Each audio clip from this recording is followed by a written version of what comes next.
Have you ever wondered who truly has your back when life throws its hardest punches? Do you know which vices deserve your absolute trust and which whispers you should let pass? Hello everyone, welcome back to the channel. Today we're exploring a timeless teaching from the Buddha about the three kinds of people in whom we ought to place our deepest trust. In our fast-changing world, knowing whose counsel, compassion, and commitment are unwavering can mean the difference between spiritual growth and endless confusion.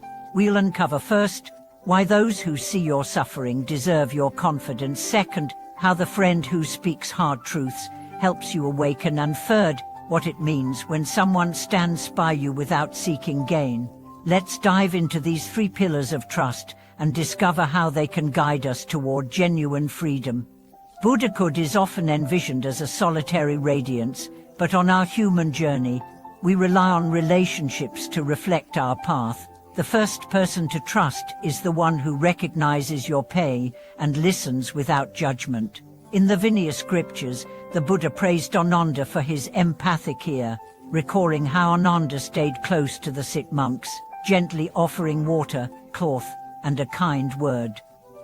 That simple presence, free of impatience or advice, mirrored the Buddha's own compassion. We meet many who offer quick solutions or platitudes, but the one who merely listens, who meets your tears without flinching, stands among the rare.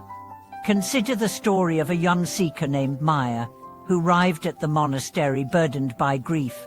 After her mother's passing, she carried guilt so heavy that she could neither sit in meditation nor eat in peace. Many well-meaning friends urged her to let go or move on, but it was the resident nurse, a former merchant named Dipper, who simply sat by her side each evening.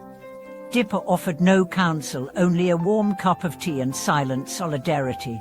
Over weeks, Maya learned to entrust her sorrow to that gentle presence, discovering that true healing often begins when we feel seen, rather than fixed.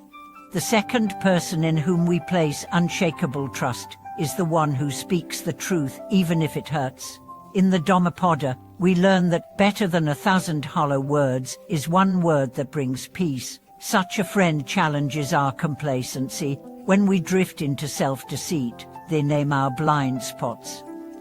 Early in his awakening, the Buddha himself relied on the honest critique of Uravala Kassapa, whose penetrating questions about desire and impermanence pried lows the prince's attachment to worldly prestige. It wasn't comfortable, but it was necessary.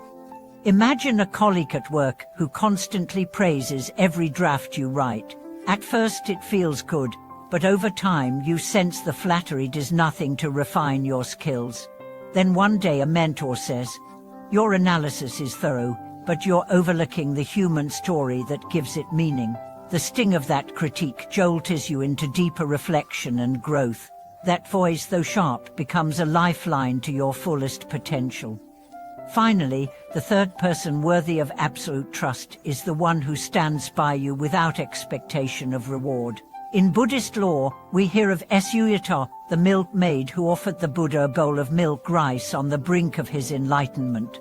She asked nothing in return, not even acknowledgement, and yet her simple gift sustained him through his greatest ordeal. Such selfless solidarity is rarer than gold, someone whose loyalty isn't swayed by fortune or failure, but endures through every season of your life. Recall the friend who showed up when your career collapsed, not for recognition, but because they valued you beyond your resume. When they helped you move apartments, sat with you through midnight doubts, or silently followed your faltering steps, they revealed the essence of true companionship. In learning to trust them, we learn to trust ourselves, knowing that our worth doesn't hinge on success or status. As we weave these three threads, empathic listening, candid truth-telling, and unwavering loyalty, into a tapestry of trust, we build a network of support that mirrors the Dharma's own refuge. Over the next hours, we'll journey through stories, ancient verses, and personal reflections that bring these teachings to life in vivid detail. You'll walk beside seekers who discovered how confession, correction, and companionship paved the way to inner freedom. Have you ever wondered who truly has your back when life throws its hardest punches? Do you know which vices deserve your absolute trust and which whispers you should let pass? Hello everyone, welcome back to the channel.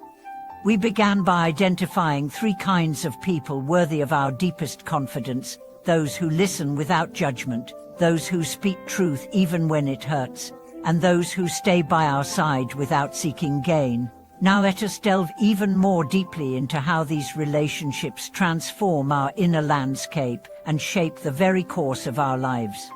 Trust, when genuine, becomes a mirror revealing our own character. In the presence of a true listener, we discover hidden corners of our heart we did not know existed. Take the story of a software engineer named Rog.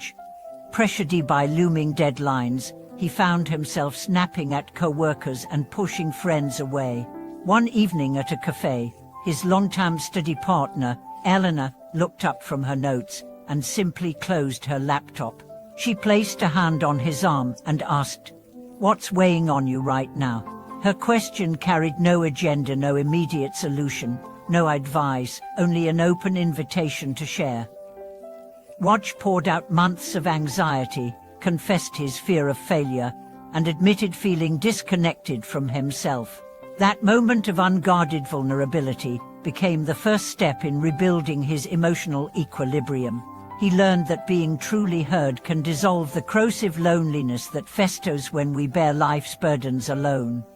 Yet, empathy alone is not always enough. Growth often demands the sting of honest feedback. Consider the case of Leela, a talented painter whose work sold steadily but never challenged her own vision.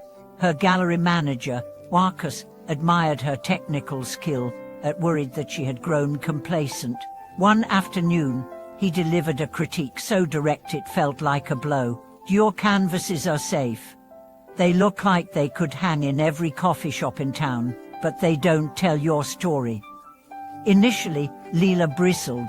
She wondered if Marcus cared about her success or merely wanted to showcase his own critical prowess. But over time, she realized that his words shone a bright light on the very thing she had forgot, the raw emotion and daring that once filled her earlier paintings. She returned to her studio with renewed purpose, embracing fresher, riskier compositions that resonated more deeply with collectors and critics alike. Without that candid challenge, Leela would have continued down a comfortable path, never knowing how far her creative voice could soar. Finally, the steadfast presence of someone who asks nothing in return can carry us through our darkest nights. In modern parlance, we call these friends, mentors, or even communities, but their essence remains the same across cultures and centuries. In the 1920s, a writer named Langston Hughes struggled to find his footing in Harlem's bustling literary scene. He faced poverty, racial prejudice, and the constant temptation to abandon his dream for a steadier income. It was a local grocer, Mrs. Josephine Walker, who offered him soup and encouragement whenever he stopped by her store. She never asked for payment or acknowledgement. She simply recognized his hunger, not only for food but for validation. Her unwavering kindness grounded Hughes, enabling him to pen poems that would later inspire countless readers around the world. Her silent belief in him proved more powerful than any formal endorsement or financial backer. When we learn to trust these 3 kinds of people, listeners, truth-tellers, and selfless supporters, we build a network of genuine refuge. Each relationship invites us to examine our own capacity for empathy, honesty, and generosity. We begin to ask ourselves, am I listening without judgment to those I love? Do I courageously speak truth when kindness demands it? Can I stand by others without expecting anything in return? As we answer these questions, our lives become living examples of the very trust we seek. In daily life, cultivate these connections with simple yet intentional practices. Schedule a weekly check-in call with a friend who needs your ear. Offer constructive feedback when you see someone holding back their potential. Volunteer your time or resources for someone in genuine need without seeking recognition. Over months and years, these small acts compound, creating a culture of mutual trust that sustains you through every challenge. Thank you for watching this video. If you found these reflections helpful, please share your own experiences of trust in the comments below, and don't forget to subscribe, like, and hit the bell to stay connected. Thank you for watching this video.